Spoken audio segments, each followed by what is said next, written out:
Malam, Assalamualaikum warahmatullahi wabarakatuh. Sobat Atlantis, kita ketemu lagi di acara Atlantis Series. Sekarang adalah periode atau episode yang ke-25. Hari ini spesial 4/11. Rupanya tiap hari Rabu kita mendapati hari-hari spesial ya. Seperti bulan Agustus saya catat ini 20 Agustus tuh waktu itu ada tahun baru malam 1 Suro. Kemudian Oktober kemarin juga kita malam Maulid Nabi, sekarang 4/11. Kita tunggu Mas Agung. Nah, ini sudah masuk. Kita tunggu sebentar. Nah, ini. Halo Pak. Halo Mas, kelihatan Mas? Dengeran. Kedengeran ya? Ya. Muka saya kelihatan ya Mas? Segini. Ini ke atas Oh kurang. gitu ya? Oh gitu ya? Nah, kalau sekarang semuanya kelihatan. Sudah. Nah, Oke. mundur lagi. Mundur ya? Sekarang segini Waduh, Pak. saya harus Maju. Atau maju. ininya diatur kali Pak. Iya. Maju. Oh, ini memang masih oke Mas. Nah, segini ya Mas ya? Ya. Oke, Mas Agung. Selamat malam Mas Agung. Jadi saya perlu tekankan, jelaskan ke teman-teman bahwa kita tidak ada WAG Mas Agung ya. Kita nggak ada WhatsApp group karena nanti justru kontraproduktif dan kita malah tidak fokus pada acara di setiap Rabu malam. Nantinya malah Mas Agung sibuk jawabin pertanyaan, sementara penelitian hari Sabtu Minggu kan tetap penelitian lapangan kan tetap dilakukan walaupun terbatas. Mas Agung, ini ada satu pertanyaan sebelum dimulai. Ini kaitannya dengan pilkada di Atlantis. Jadi di Atlantis ini kan suatu negara, gitu, di mana eksis, tapi kita karena teknologinya jauh sehingga kita belum menjangkau. Nah, kalau begitu, suatu negara kan pasti ada pemerintahan, ada presidennya, kemudian ada partai oposisi. Nah, jika demikian, berarti kan kebijakan luar negerinya bisa berubah-ubah. Kenapa ini ada yang menanyakan? Mungkin yang bertanya ini pengen tahu apa kebijakan Atlantis terhadap NKRI ini gimana ini? Bisa berubah-ubah nggak? Kalau dari penjelasan yang lalu kan kita ini menerima support lah gitu dari belakang gitu. Yang banyak hal-hal yang aneh dari kemerdekaan dan sebagainya. Nah, tentu saja selama COVID ini nggak tahu ini sikap mereka gimana. Nah, kalau mereka ada partai oposisi seperti pilkada atau pilpres di di Amerika itu bagaimana Mas? Jangan-jangan nanti malah berbalik menyerang kita atau gimana kalau yang menang ini partai oposisi? Oke Pak. Beda dengan kita. Mereka sistemnya kerajaan Pak. Dan kerajaan itu bukan berdasarkan penunjukan manusia ya. Jadi betul-betul karena wahyu. Jadi seorang raja yang terpilih itu harus sesuatu yang menerima, ya kalau di kita mungkin yang paling gampang kelihatan berkas sinar yang dari atas itu turun ke beliau, dan ini berarti menunjukkan bahwa tingkat prihatin beliau yang memang luar biasa sekali, sehingga dapat dikatakan sudah lebih sengsara daripada rakyat yang paling susah. Beda dengan di negara kita. Kalau di negara kita kan butuh partai oposisi karena kontak dengan yang ini ya, beda dengan ini kan cara Jawa ya. Saya tidak ngomong perkara agama, tapi masalahnya di sini mereka itu langsung ada pamong yang dari leluhur mereka yang dari atas dan sebagainya, dari kadewatan dan sebagainya, sehingga mereka tuh salah langkah sedikit saja itu tegurannya bisa lebih panjang daripada kita. Ya, sebagai bayangan gitu, apa yang saya lakukan gitu, misalkan saya melakukan kesalahan yang dianggap cukup besar gitu, minimal dari leluhur itu mengadakan teguran itu tidak cuma satu orang. Jadi dari saya aja ngalami bahwa Misalkan ada yang X marah, nanti beliau itu dulu dituntun oleh siapa, ikut marah juga. Jadi mungkin bisa sampai 3 bulan itu kena marah mulu, Pak. Ini sampai bingung kemana-mana karena diomelin terus gitu. Itu yang terjadi pada mereka juga, Pak. Jadi, tapi mereka lebih ketat lagi daripada yang saya alami ya, karena mereka kan memang lebih sempurna dalam mengadakan komunikasi dengan luhur, apalagi Sang Hyang Wening di sana ada, sehingga mereka bisa abadi dan sebagainya itu karena ada itu. Di sini memang tidak ada partai oposisi, tapi mereka tahu kalau rakyat sedang susah atau gimana ngerti. Jadi tidak bisa, raja bukan seseorang yang bisa dibohongin, ratu bukan seseorang yang bisa dibohongin, artinya ratu ya, bukan raja, karena perempuan. Jadi kalau misalkan ada patihnya yang ngomong dengan mengatakan apa hal-hal yang baik-baik, nanti danyang wilayah tertentu akan mereka panggil untuk menanyakan bahwa ini sebenarnya omongan dari si patih benar apa tidak. Itu nggak bisa dibohongin, Pak. Jadi kalau zaman dulu kan di negara kita itu kan kita mengenal perdanyangan itu kan biasanya dipimpin oleh satu Hapsara Hapsari yang memimpin makhluk halus di dalam satu wilayah kelurahan. Terus kemudian nanti di atas Hapsara Hapsari ini masih ada Widodara Widodari itu dalam satu wilayah Penewon. Atau sekarang mungkin kecamatan. Terus kemudian di atasnya itu masih ada Dewa Dewi itu di Kadipaten, terus kemudian masih ada Bathara Betari dan seterusnya gitu sampai ke atas. Karena totalnya ada banyak banget seperti urut sampai ke atas. Jadi ketika apa namanya ada laporan tentang masyarakat mereka sedang dalam kondisi baik, maka si Danyang belum tentu akan melapor hal yang sama karena Danyang akan lebih tahu Pak dengan wilayahnya. Kalau di kita kan Danyang sekarang dianggap gak ada. Widodara Widodari dianggap nggak ada, Dewa Dewi Bathara Betari dianggap nggak ada, sehingga tidak ada yang menegur kepala negara. Kalau di mereka ada, jadi salah ya ada teguran. Jadi kalau dasar waktunya diganti ya diganti, tapi kan karena kebetulan yang menjadi raja ini adalah ratu di sana adalah orang yang sangat-sangat adil ya kalau untuk masyarakat sana, maka tidak diganti sampai dengan hari ini, walaupun sudah sangat lama pemerintah, gitu. Tidak ada oposisi, Pak. Iya. Ini Mas Agung saya sarankan mengambil S3 tentang ketatanegaraan di negara Atlantis ini. Iya, karena ini kalau saya dengerin ini sistem ketatanegaraan ini. Ini kalau Mas Agung di FISIP ini bisa dokter ini. Jadi sistem pengambilan keputusannya, kemudian rantai komandonya, menteri-menterinya harusnya ada perbedaan karena waktu saya dulu kuliah dengan Renal Kasali juga yang gitu. Jadi laporan keuangan tuh partai politik kayak gitu-gitu, yang aneh-aneh gitu. Nah ini Mas Agung bagus sekali. Ini tolong Mas Agung, Mas Nogo tolong dicatat, ini bisa dijadiin buku, ini jadi bab yang bisa dibahas, bisa 10-20 halaman ini. Bagus saya rasa Mas ini. Ini sistem perpolitikan bangsa ala lembut kok ternyata lebih maju dibandingkan kita ya. Gitu. Oke Mas, kita lanjutkan. Jadi kita masih melanjutkan ke seri ketiga dari Armada Mandala Laut.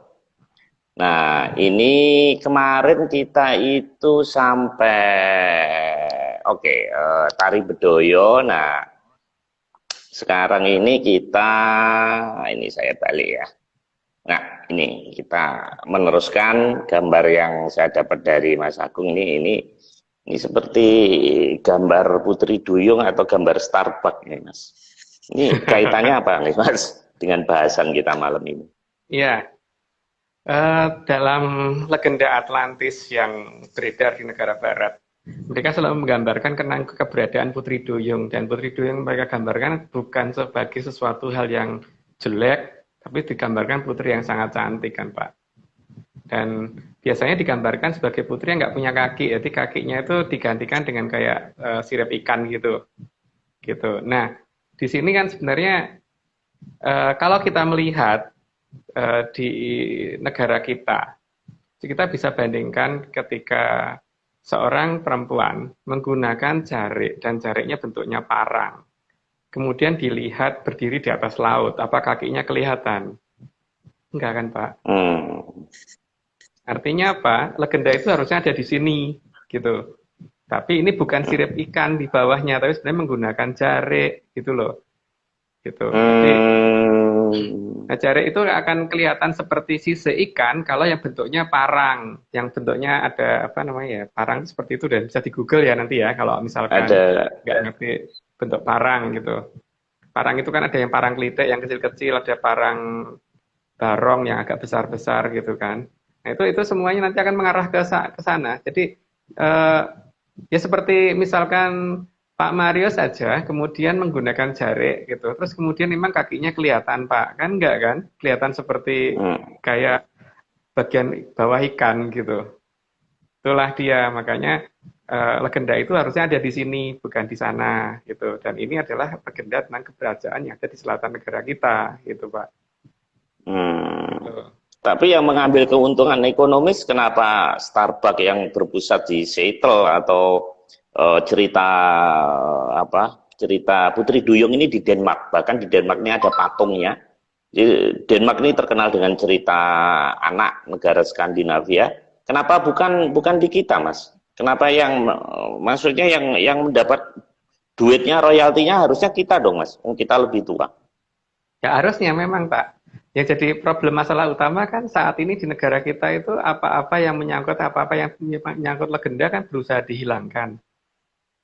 Jadi yang salah negara kita sendiri. Coba aja sekarang seperti Santos sudah menyatakan Atlantis di negara kita, apakah dari negara kita ada tindakan untuk mencari itu kan nggak ada, malah berusaha membantah kalau bisa jangan sampai dikatakan ada gitu kan.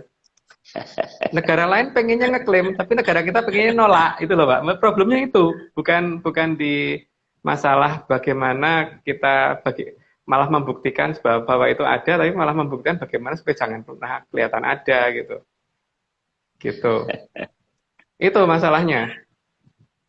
Dan Iya, iya. yang paling jengkel kayak gitu Pak. Yang ditekankan itu adalah nenek moyang kita harus mengikuti polanya Darwin itu dari manusia kera, kera, terus kemudian apa kera, terus manusia kera, terus baru manusia. Sebenarnya kalau dipertanyakan, apa iya manusia itu dari manusia kera, atau apa iya manusia kera dari kera? Kan harusnya secara struktur genetik itu yang paling rawan punah adalah bagian yang paling primitif kan Pak. Maka seharusnya Hmm. yang kerah, yang punah itu kan keranya, bukan manusia keranya. Kalau yang punah manusia keranya kan aneh, maksudnya yang punah di tengah, bukan yang paling ujung sana gitu loh. Tapi justru ini yang Hmm. ditekankan supaya ini dianggap benar gitu loh. Tapi untuk keberadaan Atlantis ini tidak pernah diupayakan supaya ini kelihatan benar. Bagaimana malah diupayakan supaya tidak benar. Itu jadi parang di belakangnya Pak itu, Pak Sebentar, Marius. Mas. Mengenai tadi, Mas, teori Darwin. Jadi, Mas Agung menentang teori evolusi, Mas.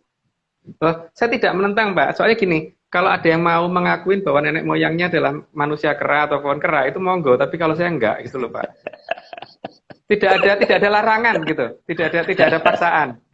Tapi Oke. kan kita juga tidak boleh dipaksa bahwa kita bukan anak turunnya manusia kera gitu. Nah itu yang namanya jarik parang seperti ini model parang yang di Jogja ya. Nah model jarik Hmm. parang ini kalau tidak ada ceplok garudonya itu coba diperhatikan bentuknya kan mirip sisa ikan itu, Hmm. ya kan Pak? Iya, iya. Jadi kan Iya, ini coba kayak kalau sisir ya. misalkan kalau Putri terus kemudian menggunakan jarik parang seperti itu, terus kemudian dia berdiri di atas di pinggir pantai gitu, atau lagi tiduran gitu di pinggir pantai gitu, kelihatan seperti apa sih Pak? Memang kakinya kelihatan? Kan enggak. Artinya legenda Putri Hmm. Duyung itu ada di sini, tapi makanya Putri Duyung dikatakan sebagai orang yang Hmm. sangat cantik sekali gitu, karena memang di daerah sana orangnya nggak ada yang jelek, cantik semua. Berarti Gitu si Pak. pembuat batik ini sebetulnya mengerti dong, Mas ya. Sebetulnya message yang mau disampaikan ini tahu ya. Iya, seharusnya begitu. Tapi kan sekarang ini semuanya rusak karena filsafat kalau menurut saya ya. Hmm. Ya. Nah, ini model yang Sogan, yang model Solo itu. Ini lebih mirip lagi kan, Pak, dengan sisi Iya. ikan. Jadi ada dua model Solo dan model Jogja. Kalau model Jogja itu biasanya yang putih gitu, jadi tidak di Sogan Hmm. istilahnya kalau orang Jawa. Kalau ini Solo. Nah, ini lebih mirip lagi. Kalau di Solo biasanya malah tidak ada ceplok garudonya, jadi lebih sangat mendekati itu gitu. Coba ini kalau dipakai perempuan, terus kemudian lagi istirahat di batu karang pinggir pantai gitu kan kayak apa? Kayak kayak Putri Duyung kan Pak? Hmm. Gitu. Iya, iya, iya, iya, iya. selama ini nggak memperhatikan, Mas. Nah, ini untuk yang lebih kecil lagi namanya Parangklitik ya. Jadi lebih kecil lagi, malah lebih mendekati lagi kan yang ini. Ini kan ada parang Iya, yang iya. besar-besar, parang yang biasa sama Parangklitik itu. Ini yang Parangklitik lebih kecil lagi, jadi lebih mirip lagi dengan sisa ikan gitu. Gitu. Jadi saya Hmm. membandingkan bentuk-bentuk jari ini untuk membandingkan cara kenapa ada legenda tentang itu. Karena kalau yang di Denmark akhirnya cuma mitos dan cuma cerita aja gitu loh. Kalau di sini enggak, karena minimal sampai abad yang lalu abad ini itu masih ada beberapa orang lah yang bisa ke sana gitu. Tapi kan tidak semua orang yang Hmm. mengizinkan ke sana. Dan itu legenda ini memang ada dan sampai sekarang mendarah daging banget. Bahkan di selatan Jawa ada satu-satunya daerah yang pakai nama pelabuhan ya cuma Pelabuhan Ratu. Ya kan? Hmm. Iya, iya, Dan, iya, iya. nah ini Pak, ini coba mungkin di zoom di bagian bawah. Nah, kakinya kelihatan nggak itu? Kakinya nggak Putri kelihatan, Mas. nggak kelihatan kan? Jadi kalau Putri Ya. seperti ini Pak, terus kemudian lagi duduk di pinggir di batu karang gitu, di pinggir laut gitu. Hmm. Legenda Putri Duyung kan jadi hidup kalau seperti itu. Artinya siapa sebenarnya Hmm. Putri Duyung itu gitu kan? Kan putri-putri Iya, dari iya, sana iya. yang sedang berkunjung ke wilayah kita kan. Gitu. Ini model untuk yang di Jawa. Tapi kan nanti kita bandingkan dengan beberapa wilayah kita yang lain gitu. Nanti akan kelihatan bahwa legenda Putri Duyung harusnya ada di negara kita, bukan di negara lain gitu. Itulah Atlantis yang menjadi pusat legenda itu kan. Tuh. Hmm. Ini kalau toh kelihatan kakinya itu cuma kecil sedikit banget gitu loh. Karena biasanya kan sampai sampai sampai lebih, apalagi seperti di Bali itu tarik olek itu biasanya jaraknya sampai melebihi. Jadi sampai lebih panjang daripada kakinya sehingga bentuknya betul-betul sampai sampai kayak sirip ikan gitu di bawahnya. Gitu. Nah, ini model kalau nggak salah Jawa Barat ya yang seperti ini. Tapi bentuk-bentuk jarik parangnya itulah Pak yang paling jelas akan kelihatan seperti sisa ikan miring gitu kan, gitunya. Iya. Kok selama ini tidak apa Mas ya? Penafsirannya kok nggak begini, Mas ya? Karena Penafsiran yang pengen ya. filsafat Pak yang meruntuhkan semuanya itu, yang Hmm. merusak itu filsafat. Makanya kalau pengen tahu Jawa jangan pernah belajar filsafat dulu gitu, karena filsafatnya sangat-sangat merusak. Ada dalam seratnya Ronggo Warsito dinyatakan dalam ada salah satu seratnya Ronggo Warsito yang namanya Zaman Cacat, Pak. Dalam serat Zaman Cacat Hmm. itu dituliskan jelas bahwa banyak serat-serat yang dirubah-rubah sehingga akhirnya inti sebenarnya hilang, hanya menjadi baik tapi nggak jadi sakti. Salah satunya Wedo Sasongko. Makanya Wedo Sasongko tidak akan membahas masalah keberadaan ini keberadaan asal usul manusia itu bagaimana, yang ada cuma bagaimana jadi baik dan seterusnya gitu aja, tapi tidak bagaimana untuk mengadakan kontak. Mantranya nggak ada Hmm. di situ, sudah mantra aslinya hilang semua. Bagaimana yang namanya Aji Gineng itu Sastro Gineng itu nggak ada, itu untuk kontak dengan kadewatan. Bagaimana eh, Sastro Pangrajutan itu juga hilang dari Bedo Sasongko yang sekarang ini beredar gitu loh. Saya tidak Hmm. menyatakan apa yang saya baca pasti paling benar, enggak. Tapi saya hanya memakai patokan dari apa yang ditulis Rangga Warsito di serat Zaman Cacat tersebut. Dan prioritasnya ada di Wedo Sasongko. Karena Wedo Iya, Sasongko iya. tidak menjelaskan asal-usul manusia di situ, malahan jauh dari cerita yang awal yang sebenarnya. Gitu. Saya Makanya juga lagi makanya waktu mempelajari Pak sih. Makanya waktu Pak Maris nyuruh saya gabung di media sosial nggak mau, nggak saya ngerti ada di serat itu nggak, bukan begitu Itu untuk versi saya. serat itu ditulis sama Denok Suryaningsih tahun 1621 ingat saya ya, sekitar itu. Nah, memang itu seperti syair sih, seperti dia itu pakai sanepo gitu. Jadi bagaimana ketemu Hyang Bagas Purwo, bagaimana kita begawan Manik Sidi. Jadi Terus sak jroning sukma ana rasa, sak jroning rasa ana ingsun. Nah, Ya. belajar kayak gitu. Pasti cuma Nanti- muter doang kan, Pak? Jatuhnya cuma pasti akan muter doang. Coba lihat kalau nggak percaya. Pasti nggak akan ada inti masalahnya, pasti nggak ada. Jadi seperti eh, orang disuruh meditasi. Ketika orang meditasi kan seharusnya seluruh apa yang ada dalam diri kita keluarkan dulu supaya tidak mengganggu. Karena kalau tidak kan kita kan kepikiran terus akan mikir macam-macam gitu. Itu kan nggak dikeluarkan. Cara untuk mengeluarkan itu kan nggak ada. Ayo, Mbak, coba kalau nggak percaya. Itu harusnya dari Vedo Sasongko, kecuali kalau ini meragukan ya. Tapi jadi semua itu ada dalam sastra yang paling kepingit. Jadi kalau misalkan ini apa memang memang benar-benar ada, makanya seharusnya orang begitu membaca Vedo Sasongko itu langsung ngerti. Jadi tapi kan enggak, pasti tidak, Ya, karena yang bukan itu kok. yaitu di situ bilangnya Pustaka Weda Sasangka itu jalan untuk menemukan jati diri. Sebenarnya Iya. ada hal-hal waler yang boleh dilakukan, ada yang enggak dan sebagainya. Ya, cuma jadi baik toh, Pak. Iya, Cuma iya, jadi baik iya. aja kan. Iya, tapi Tapi enggak bukan sakti. iya. Minimal bukan sakti deh, minimal matanya melek aja. Enggak kan? Atau minimal telinganya bisa mendengar aja. Pasti enggak ada bagian itu karena untuk bisa apa namanya seperti Aji Panrawang Jagat itu untuk supaya mata bisa kebuka pasti enggak ada di Wedo Sasongko. Mantranya seperti apa pasti enggak Enggak, ada. enggak begitu. Karena di situ diajarkan untuk menjadi manusia luhur. Gitu. Nah, iya. Manusia yang jadi baik. unggul ya. Tapi kalau menang perang ya nggak tahu gitu. Karena baik banget gitu. Mungkin seperti kita ini baik banget gitu. Mas, kalau kita lihat Mas ya, batik terus tarian segala ternyata leluhur kita kok bisa menyisipkan satu message di dalam atau candi atau sandi itu berarti ini leluhur kita sebenarnya sudah pernah kontak Mas ya, atau sudah pernah setidaknya melihat ya sehingga dia mengijawantahkan dalam satu karya ini. Iya, Betul karena nggak? pada zaman kerajaan Dahanapura kan memang masih sana dan sini masih satu ya Pak. Apalagi itu kan putri dari kerajaan Dahanapura kan yang berkuasa di sana saat ini. Jadi ketika di bawah Dahanapura dan masih ada kontak dekat dengan sana ya masih ada. Tapi kan ketika habis Mataram ke sini itu makin lama kan makin pudar Pak. Cara kontaknya dihilangkan karena ajarannya diganti menjadi ajaran jadi orang baik tadi. Jadi untuk ajaran bagaimana buka mata itu nggak ada, ajaran ini nggak ada semua sekarang. Paling tidak gunakan pusaka aja deh Pak, nggak sih tidak ada.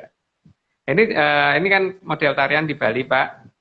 Coba diperhatikan itu di sebelah kanan bawah itu ada kelebihan jarik kan. Oh, itu iya. kan yang kemudian jadi kayak sisa ikan, apa kayak sirip ikannya kan kayak itu kan Pak. Iya. Jadi Iya. ya seperti itu seharusnya dan kakinya emang nggak kelihatan seharusnya. Jadi jari yang digunakan rata-rata seharusnya parang terus kemudian kadang-kadang gemerlap ya. Tapi lebih sedikit sehingga pada saat duduk kakinya nggak kelihatan tapi ngelewer dua kiri kanan gitu kan Pak. Yang kelihatan seperti ikan itu. Kalau dikatakan mereka nggak punya kaki ya salah, mereka punya kaki kok. Gitu. Iya. Tapi memang di legenda Romawi, Mas, itu para pembesar-pembesar itu kan juga memakai, makanya kayak ada orang kawinan kan itu sampai panjang kayak gitu. Jadi sebenarnya kain panjang kan bukan hanya di negeri kita saja kan, Mas? Ya, tapi untuk ininya motif yang kemudian membuat seperti sisa ikan dan kemudian kalau perempuan kan pakai jarinya cukup ketat Pak, sehingga memang seperti itu bentuknya. Jadi seperti bagian bawah dari ikan, gitu. Oke Mas, kita lanjutkan ya. Mas. Jaladri ini apa Mas? Jaladri itu kan nama salah satu kita menyebut lautan itu kadang-kadang kan samudra yang luas itu kadang-kadang kita sebut dengan kata Jaladri. Nah dikatakan Jaladri kan ingat Pak, ini ada kata jolonya itu loh Pak. Artinya kan ada wilayah itu sudah dibatasi menjadi wilayah kotak-kotak yang kemudian ada dalam pengawasan mereka. Jadi gerakan-pergerakan dalam yang ada di lautan itu bisa mereka awasi semua meter per meter, jadi bukan hanya kilometer per kilometer seperti yang dilakukan Amerika gitu. Jadi mereka mengawasi keseluruhan, jadi betul-betul sampai segala-galanya yang ada di bumi ada dalam pengawasan mereka. Cuman masalahnya kan kitanya yang nggak nyadar. Tapi makanya kalau kadang-kadang ada banyak kejadian yang tidak masuk akal di lautan, itu karena mereka yang bertindak gitu. Misalkan kondisi tenang tiba-tiba ada badai. Padahal harusnya enggak. Kalau ramalan cuaca mungkin pas enggak tiba-tiba badai muncul, tiba-tiba enggak ada lagi. Atau tiba-tiba kelihatan seperti ada kapal misterius terus hilang lagi. Itu memang tindakan mereka. Karena untuk membatasi supaya wilayah-wilayah tertentu jangan didatangin manusia gitu. Dan mereka menggerakkan itu pakai apa, Mas? Pakai sinyal, pakai gelombang, atau pakai apa? Membuat laut, terus membuat mendung tiba-tiba, ini itu gimana? Ada banyak teknologi yang bisa digunakan sih. Jadi bisa menggunakan itu bisa. Atau gini aja Pak, misalkan pernah melihat percobaannya Tesla kan? Tesla itu kan mencoba dengan cara membuat antena di atas, terus kemudian di grounding di bawah. Karena kan berdasarkan penelitian dari Perancis itu per 1 meter kubik udara itu mengandung 6 volt. Sehingga kalau itu bisa dikumpulkan, ditarik, maka nanti bisa menghasilkan suatu listrik yang gratis tuh. Kalau apalagi kan ini berapa meter per meter kubik di udara itu banyak banget.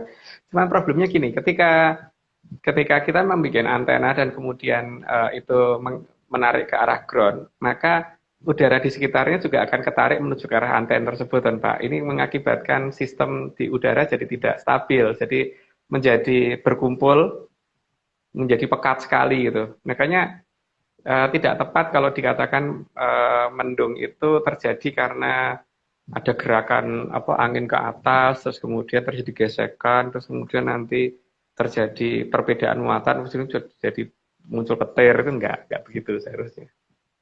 Teori-teori itu harus mulai dipertanyakan lagi lah, jangan dipercaya terus-menerus, ini sudah layaknya dipertanyakan. Jadi ada yang alami, ada yang nggak alami gitu Mas, mungkin begitu. Saya curiga nggak ada yang alami Pak. Saya nggak percaya kalau ada yang alami malah kalau sekarang. Karena ini ada beberapa teman yang sudah mulai pasang beberapa tanda di beberapa pinggir pantai, karena ini kan sudah mulai akan ada abrasi Pak.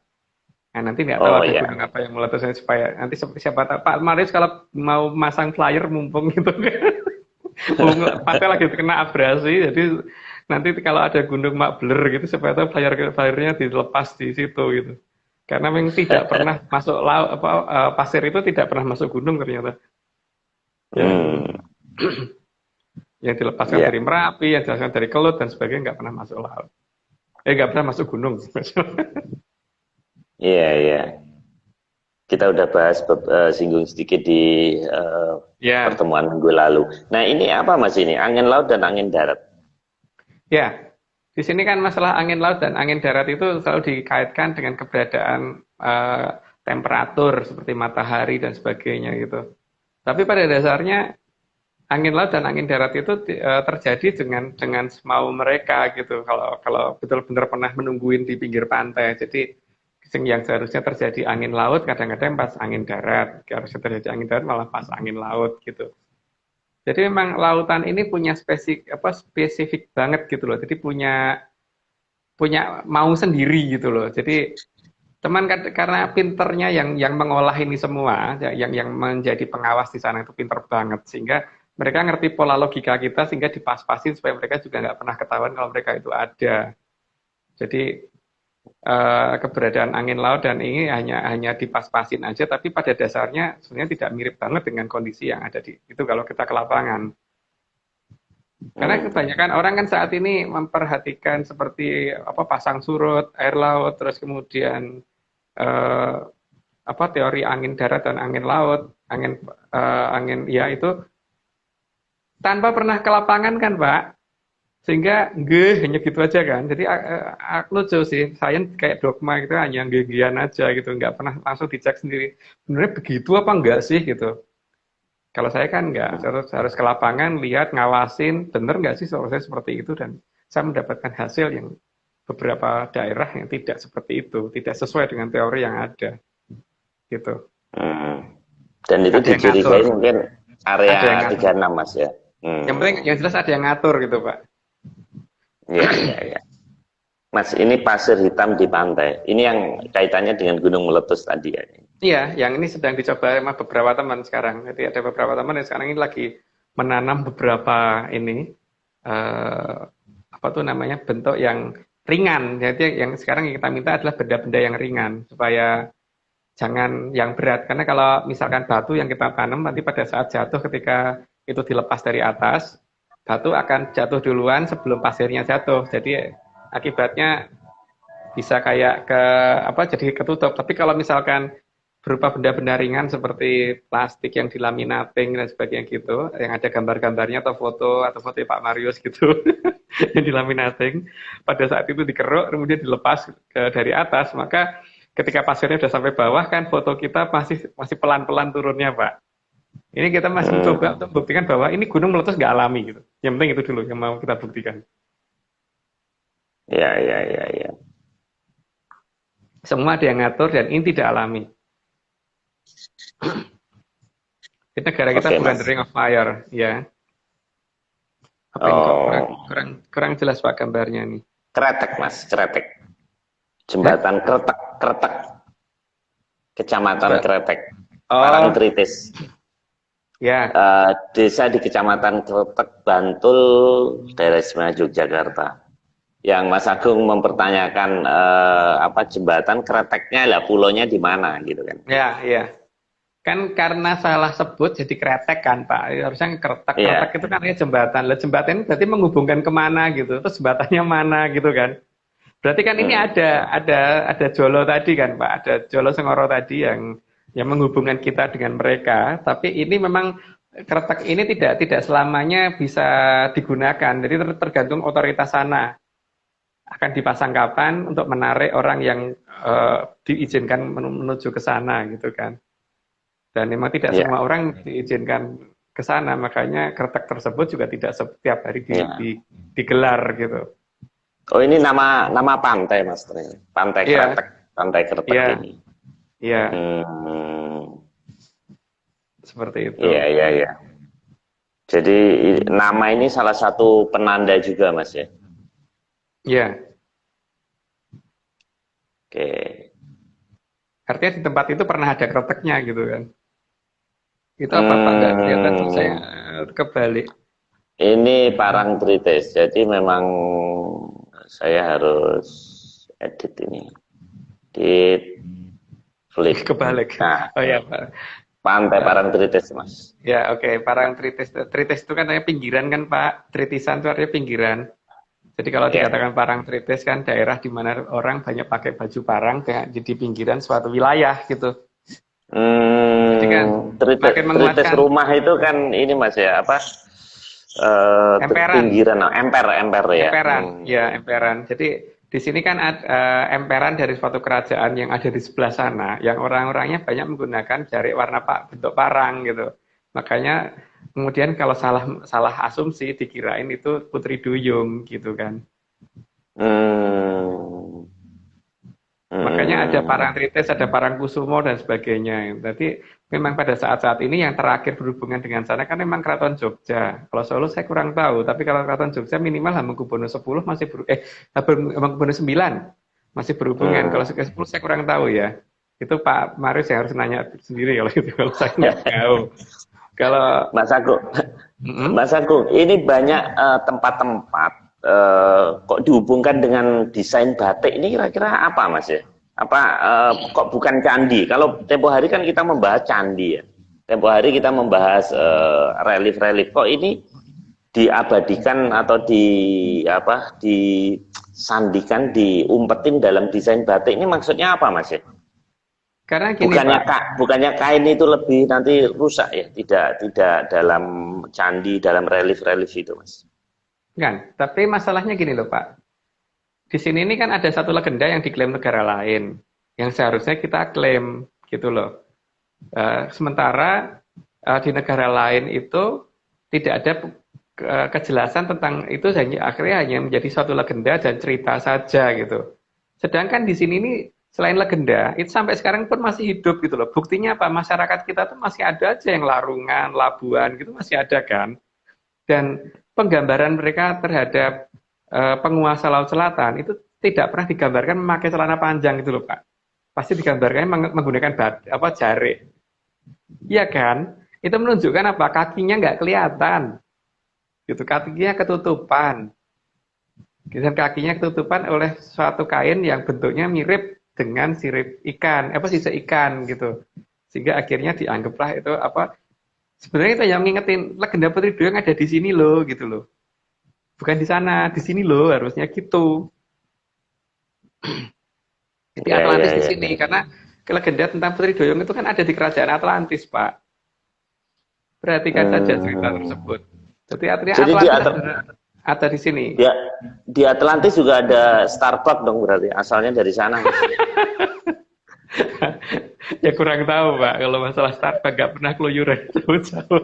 Iya kan sekarang Starbucks nih Mas ya dia seperti Putri Duyung satu. Kemudian warnanya hijau pula. Kan aneh. Ya, jadi dua hal itu yang itu nyontek kita, harusnya dia bayar royalti ke kita itu harusnya. Oke Mas, ini Pantai Pandan Simo Mas. Ya,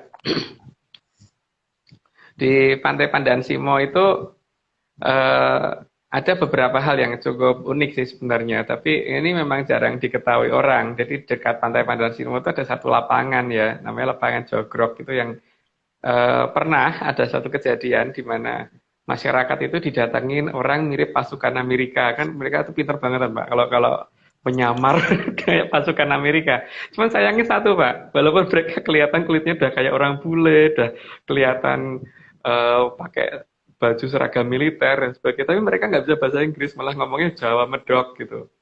Nah, yang lucunya adalah mereka tuh mengadakan pengobatan gratis di lapangan Jogrok di dekat Pantai Pandan Simo. Dan di dalam pengobatan itu mereka punya alat kayak salon pas gitu. Jadi kalau ada orang luka, tempelin langsung sembuh. Itu bisa ditanyakan Pak di masyarakat sana. Di desa apa ya kalau nggak salah kadi apa gitu lupa saya. Nama desanya. Tapi dekat Pandan Simo, gampang sih cari lapangan Jogrok, udah ketemu lapangan Jogrok. Ini cerita zaman dulu atau akhir-akhir ini Mas? Akhir-akhir ini. Ya kira-kira beberapa tahun yang lalu, belum sampai 10 tahun kok Pak cerita ini berlaku. Berarti buktinya banyak dong Mas, nggak satu orang dong? Ya banyak, yang ikut pengobatan gratis kan banyak orang.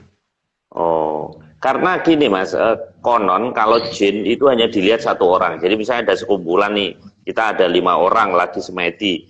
Kalau ngelihat, oh yang lihat satu orang katanya yang di tengah, oh itu jin. Tapi kalau yang ngelihat itu banyak, itu katanya bukan gitu. Itu. Nah kalau ini banyak yang lihat berarti ya bukan lelembut ya. Bukan. Memang bukan lelembut. Makanya kan dari awal saya menyatakan bahwa mereka itu bukan lelembut, mereka itu adalah manusia biasa. Tapi mereka punya teknologi yang tidak terkirakan dan tidak terbayangkan oleh kita gitu loh. Dengan perbandingan teknologi atau kalau perbandingan secara nalar aja itu kayak anak kelas 2 SD dibandingkan orang S2 gitu loh Pak. Itu jaraknya jenjangnya sejauh itu. Jenjang pengetahuan kita dengan mereka jauhnya jauh banget. Nah itu ada namanya Mas Doni Effendi tanya, berarti di Atlantis tuh penduduknya orang bule juga dong Mas? Kan kelihatannya kayak bule. Mereka bukan masalah bule dan tidak bule, tapi memang mereka tuh orangnya kopen banget ya, sehingga badannya bersih. Sehingga kan orang-orang kita yang ada di sini karena kopen, badannya bersih, sehingga orangnya pasti tinggi-tinggi toh Pak. Karena gizinya makmur gitu. Maka kalau mereka kemudian datang, kan mereka penduduk masyarakat pinggiran pantai hanya melihat bahwa ini ada orang kulitnya putih, kulitnya bersih-bersih gitu loh. Sekarang orang Jakarta aja Pak, yang kopen banget gitu kan kulitnya bersih-bersih kan putih-putih gitu. Kalau datang ke desa kan orang desa, ih ada bule dari mana tuh mesti gitu. Bukan Mas, kalau gitu Mas Agung tidak setuju Steven Spielberg yang ET itu ekstraterestrial yang bentuknya malah aneh-aneh, orangnya kecil-kecil, jelek itu. Berarti itu bukan penduduk Atlantis bukan mengalami kerusakan seperti itu dong Mas? Tidak, sangat enggak. Karena kalau itu cerita ketika ada di zamannya Sang Mahaprabu Kano ya ketika wah ini tak ceritakan jadi rame nanti mungkin malah kurang Dikit baik. aja. Jadi Kulitnya aja, kulitnya Mas. Kulitnya aja. jadi eh, ketika waktu itu ada gini ya, ada apa namanya? Karena ada Bedoro Kolo lahir, maka Bedoro Kolo itu butuh mangsa. Nah, ketika butuh mangsa itu, maka kemudian Bedoro Guru menciptakan yang namanya Sukerto. Nah, Sukerto ini bukan yang seperti yang diceritakan di beberapa surat saat ini ya. Karena Sukerto itu digambarkan sebagai manusia yang bentuknya apa mempunyai apa logika yang tidak tinggi, terus kemudian atau yang ada yang logikanya menengah, tapi ya pokoknya dia cenderung untuk bagaimana destruktif sekali, rata-rata seperti itu. Nah, bentuk-bentuk Sukerto ini macam-macam, Pak.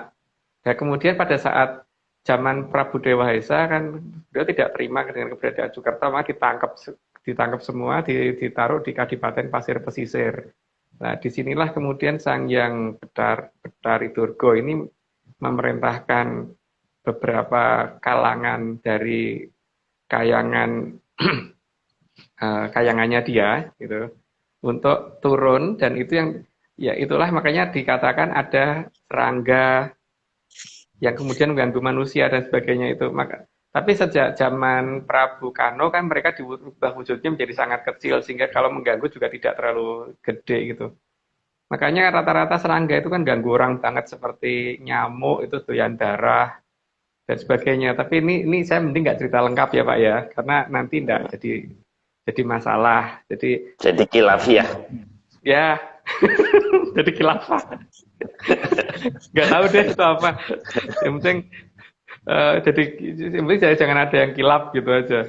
Gara-gara cerita ini. Nanti mending udahlah. Itu nggak usah diceritain. Oke Mas, nanti itu sesi tersendiri. Lagi nanti nggak habis-habis ini. Setelah Pandan Simo ini, oh ini kita ke Cilacap Mas. Ini ada apa Mas di Cilacap ini?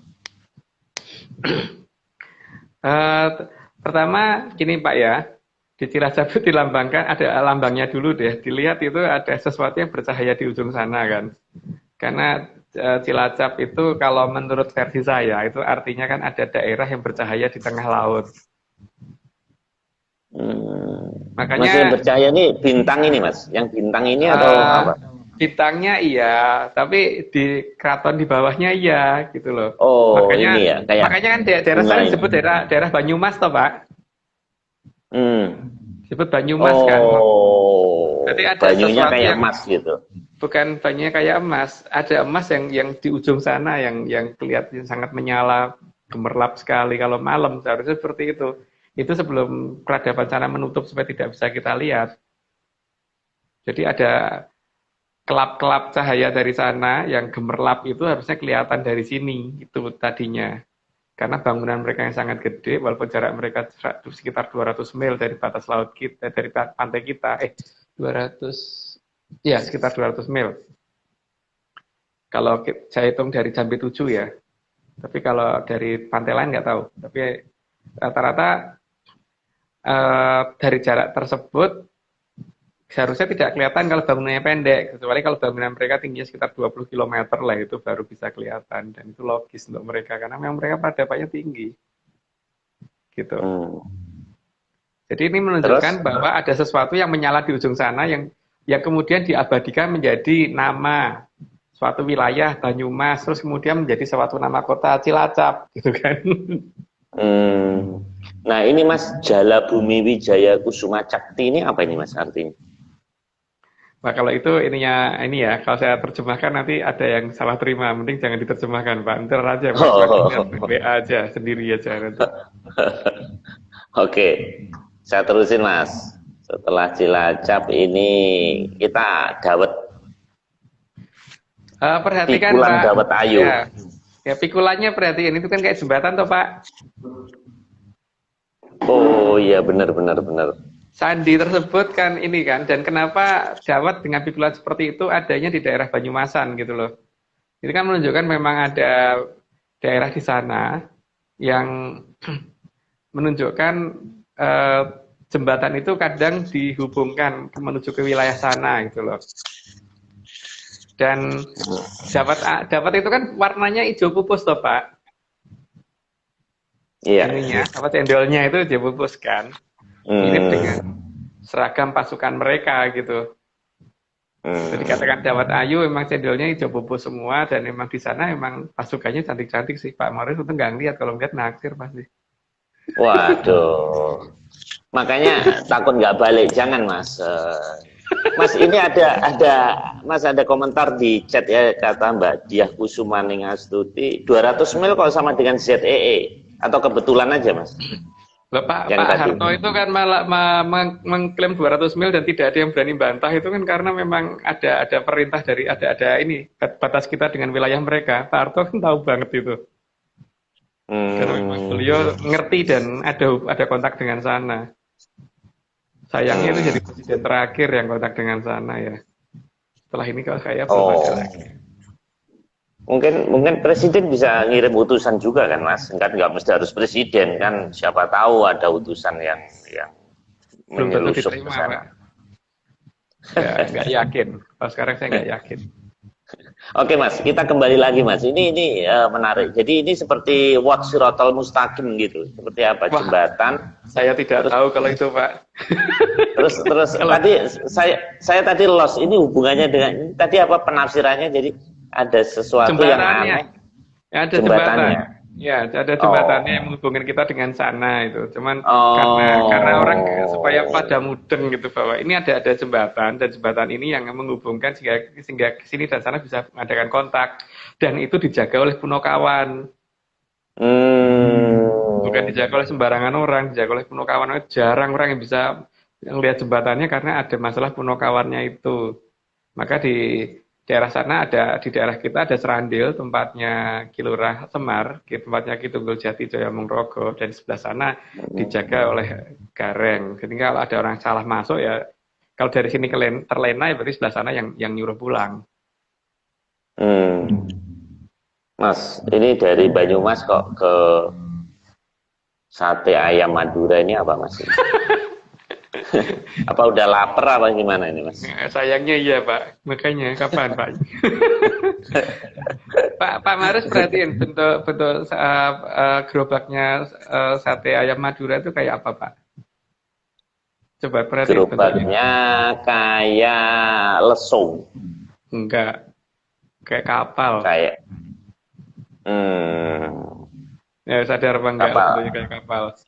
Seperti kano ya, seperti kapal yang untuk dayung ya Mas. Ya. Itu kan menunjukkan bahwa pernah ada kerajaan Balai Kambang gitu kan. Karena rakyat harus diingatkan, makanya kan sebelum terjadi air bah besar, ketika sebelum Mahaprabu Dewa Esa mukul selatan Pulau Jawa, sehingga terjadi luapan air besar, itu kan diperintahkan waktu itu banyak orang untuk membuat kapal duluan.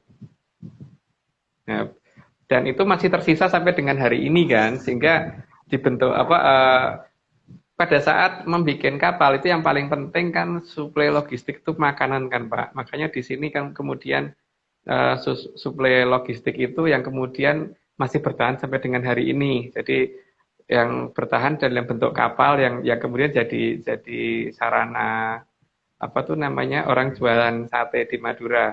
Nah, apakah ini landasan berpikir ini masih sama dengan orang Madura sekarang? Saya tidak tahu. Tapi kalau berdasarkan cerita yang ada di Tantara Pagelaran itu seperti itu, gitu.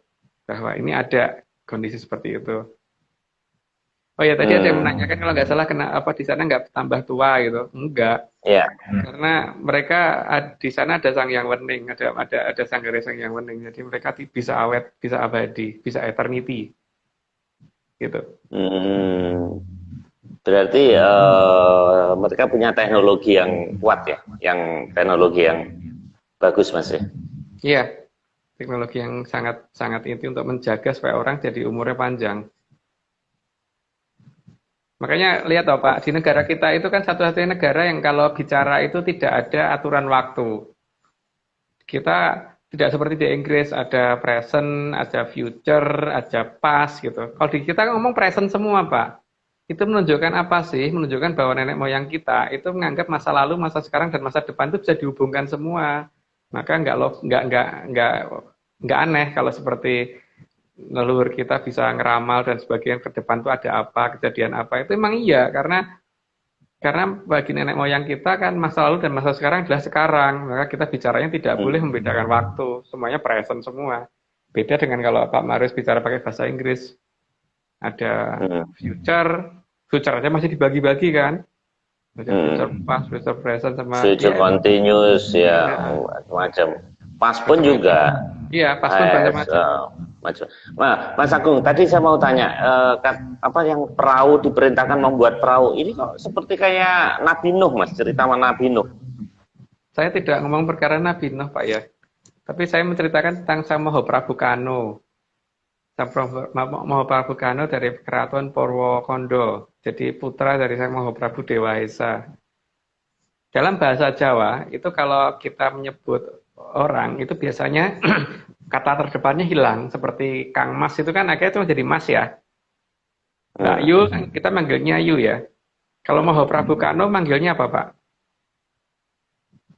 No, Nah iya, Pak Marius no, yang ngomong, no. bukan saya loh. Yang ngomong bukan saya loh ya. Pak Marius tapi ngomong.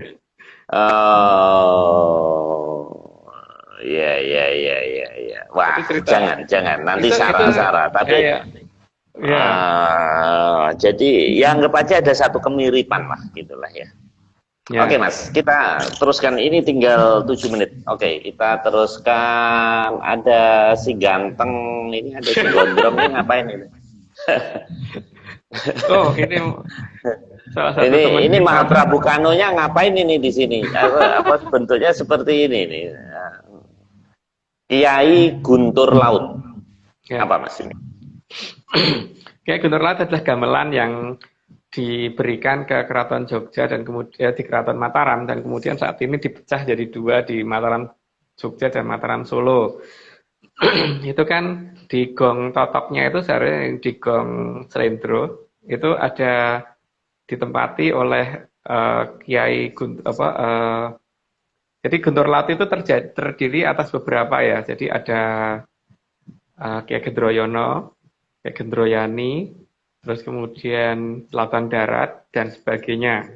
Kalau saya cerita terlalu banyak nanti satu-satu. Sehingga kalau gamelan ditabuh, maka Gendroyono akan melaporkan ke sana gitu loh, bahwa ada permintaan dari sini untuk izin, untuk minta izin untuk berangkat ke sana. Jadi di sini gini loh Pak, kalau zaman sekarang ini kita itu kan kalau misalkan saya dengan Pak Marius misalkan WA-an itu kan saya nulis di sini, saya ketik send, gitu kan, berarti nanti lewat sinyal elektronik yang akan nyampe ke HP-nya Pak Marius, kemudian diterjemah, diinskripsi ulang, kemudian menjadi Pak Marius bisa membaca di WA gitu kan. Ini juga demikian, cuman ini diberi nama gitu loh, diberi nama Gendroyono gitu. Jadi ketika ada permintaan dari keraton sini untuk mau sowan ke sana atau mau berkunjung ke sana, maka gamelan ini harusnya dibunyikan dulu dengan laras dan gending yang sudah dijanjikan. Jadi ada beberapa hal yang sudah ini, cuman biasanya ini menjadi rahasia dari satu kerajaan. tidak boleh diungkap di masyarakat luas. Jadi ada gending khusus, dan ini gendingnya harusnya di bagian nada yang asmarondono itu seharusnya. Di sini untuk kontak awal, sehingga nanti akan ada utusan dari sana ke sini yang menyatakan bahwa oh ya diizinkan di tanggal sekian gitu kan. Ini kontaknya menggunakan gamelan itu. Gitu. Ini harusnya kan temannya Pak Marius lebih tahu dari saya kalau itu malahan. Mas, ini ada yang nanya kerajaan Kandis itu apa Mas? Dari Mas Kaifan ini. Kalau Kandis saya malah belum pernah dengar ya Pak. Kalau yang saya kenal ya kerajaan kita itu Medang Gono ada, Medang Galungan ada, Medang Swondo ada, Medang Perawa ada, Gilingoyo ada, Giling Wesi ada, Mataram ada. Mataram ada, Mojopahit ya, bukan Majapahit, Mojopahit ada. Terus apa namanya, Singosari ada, Kuripan ada, bukan Kahuripan ya, Kuripan, terus kemudian eh, Kalingga, bukan Kalingga, Kalingga ada, dan lain-lain. Tapi kalau Kandes saya mungkin kurang referensi, Pak. Saya tidak tahu untuk nama Kandes. Ya. Mohon maaf tidak Nanti bisa. nanti kita bakar menyan lagi, Mas. Mas Kaifan tolong dikirim, Mas, menyanya, Mas. Menyanya wain aja. Wain yang belum nyampe-nyampe itu, yang red wine yang belum itu, mungkin nanti bisa lebih khusyuk gitu. Oke, Mas, kita teruskan yang gending-gending ini. Menarik ya. Ternyata suatu gending ini naga wilanga, Mas. Ya, Nogowilogo. Nogowilogo. Nah, ternyata gending ini ada kaitannya dengan apa ya? Apa namanya? Ini frekuensi yang menjalar sinyal yang nyampe Atlantis sana, Mas. Iya. Baru tahu. Nogowilogo kan digunakan untuk, kalau sudah ada ya, Gendroyono sudah ditabuh, Guntur Laut sudah ditabuh, kan berarti setelah itu ada izin. Kalau sudah ada izin berarti kan tempat akan digelarnya Jolo Sengoro tadi, maka Nogowilogo kemudian ditabuh karena untuk mengamankan Jolo Sengoro supaya kiri kanan nggak ada ombak masuk untuk membeteng itu. Makanya kan digambarkan di Taman Sari itu ada 2 naga gitu, sehingga ini yang beteng supaya air laut nggak ini, sehingga bisa dipakai untuk jalan gitu. Harusnya negara baru Nogowilogo itu yang berdasarkan beberapa serat pepingit yang saya baca ya. Gitu. Setelah itu berikutnya Kiai Kebo Ganggang. Ya, di sini kan ada kata Maheso lagi ya, Kebo. Itu juga menunjukkan, tapi sayangnya ini nggak tahu gamelannya kok warnanya hitam ya. Harusnya kan gamelan itu dari gongso. Gongso itu percampuran antara kuningan sama perak seharusnya. Nggak tahu apakah itu salah foto atau apa. Tapi yang jelas kalau yang berhubungan dengan Kiai Kebo, Kebo apapun itu berarti menyatakan bahwa untuk, kalau yang namanya Kiai Kebo itu biasanya untuk utusan dari sini ke sana. Untuk dari sini ke sana itu istilahnya ke berhubungan dengan izin berikutnya, apakah nanti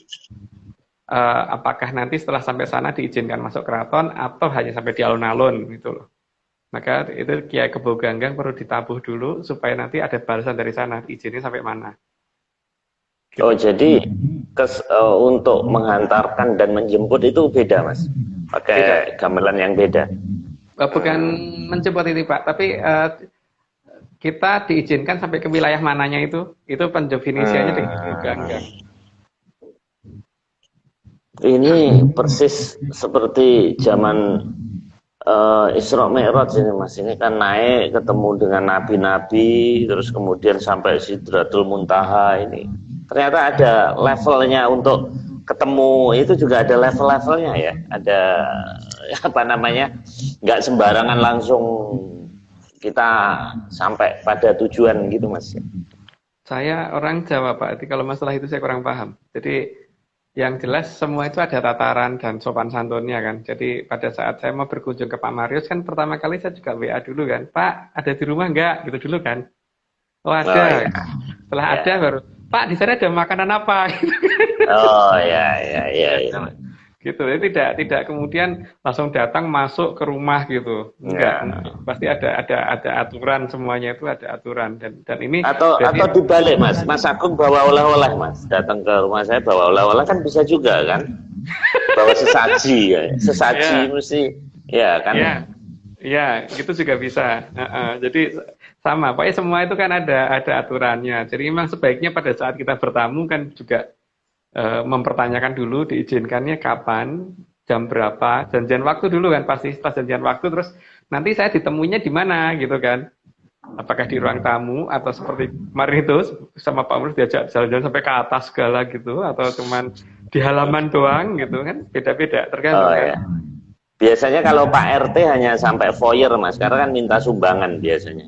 Nah, itu beda gitu. Jadi ternyata dalam tata krama Atlantis juga ada, Mas, ya itu. Level kita ketemu itu. Iya. Itu kan memang ada sopan santunnya yang harus kita jaga itu di situ. Oke, Mas. Ini ada Aldaka. Ini namanya kok Aneh Mas ini. Apa ini Mas? Aldaka ini kok medeni. Atau enggak menakutkan. Itu kan seperti manusia tapi berkepala kebo. Sebenarnya kan ini hanya penggambaran suatu cerita di nenek moyang kita. Makanya kan ini yang diklaim sebagai orang Viking itu karena kita pada saat mengadakan serangan kita itu terdiri atas dua pasukan. Pasukan yang kelihatan dan pasukan yang nggak bisa dilihat orang. Yang pasukan yang nggak bisa dilihat orang itu ada di bawah pimpinan Aldoko Si Mahesosuro. Dan itu pasukannya seperti ini.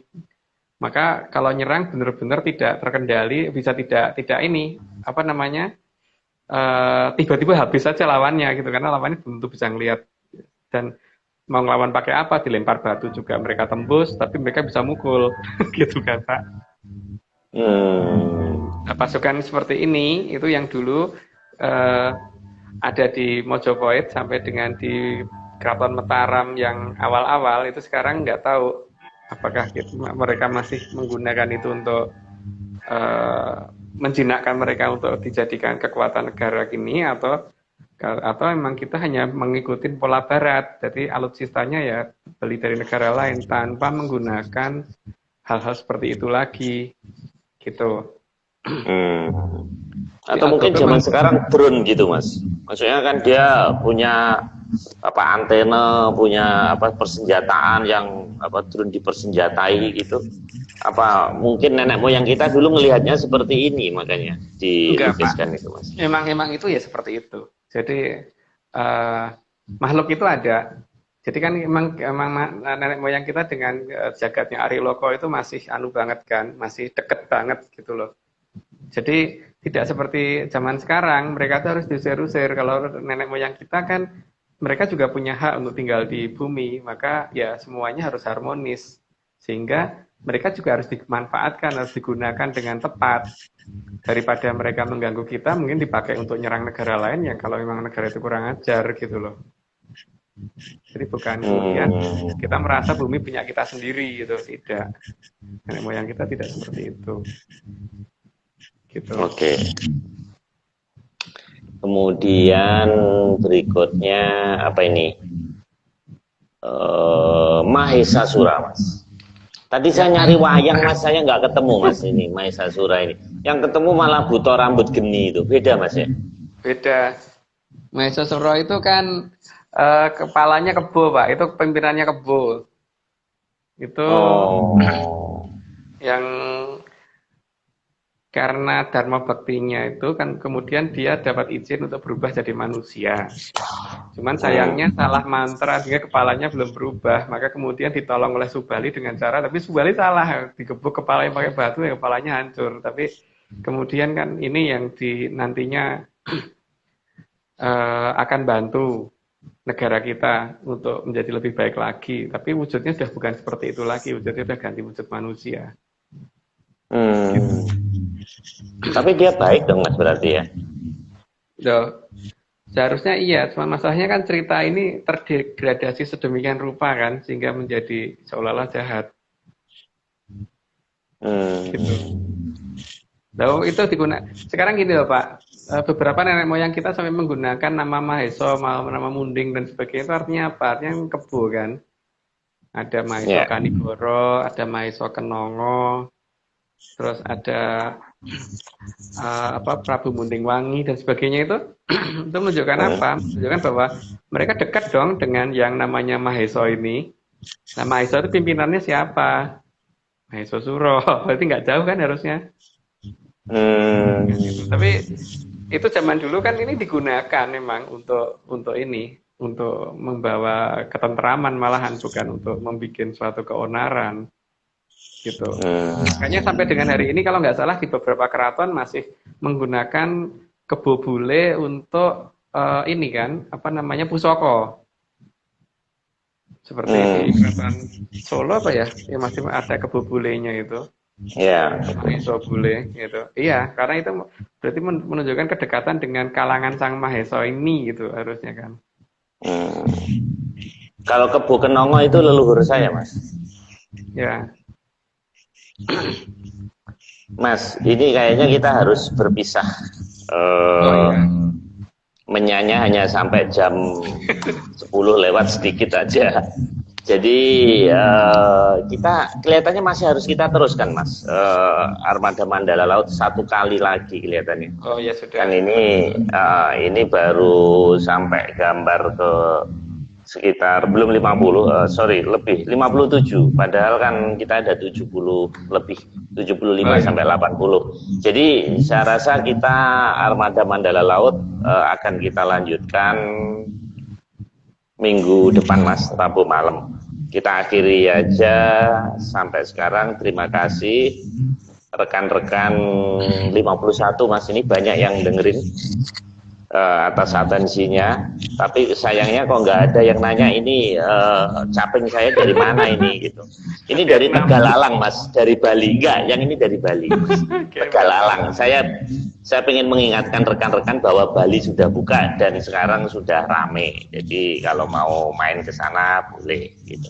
Oke, Mas, selamat Tapi harus malam. rapid test nggak, Pak? Harus rapid test dulu nggak, Pak, kalau main ke Bali? Kalau iya pengen main ke sana saya. Rapid aja, Mas. Nanti ada keterangan dokter bisa. Oh, tapi nggak perlu swab, aman. Dan rapidnya nggak usah ke bandara. Bisa di bandara, bisa juga dari tempatnya Mas Agung minta surat keterangan rapid. Terus nanti dokter kan ada surat nanti sehat. Gitu. Ya, kalau saya lebih suka perjalanan darat, Pak. Kalau naik mobil ke sana gitu, itu di penyeberangannya diminta.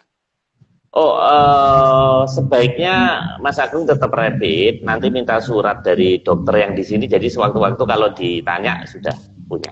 Bawa aja, Mas. Kan murah rapid, tapi nggak swab kok. Oke, terima kasih rekan-rekan semuanya. Ya, salamnya. Selamat malam, Mas. Sampai ketemu Rabu depan. Oke, terima kasih. Ya. Ya. Gimana nih? Oke.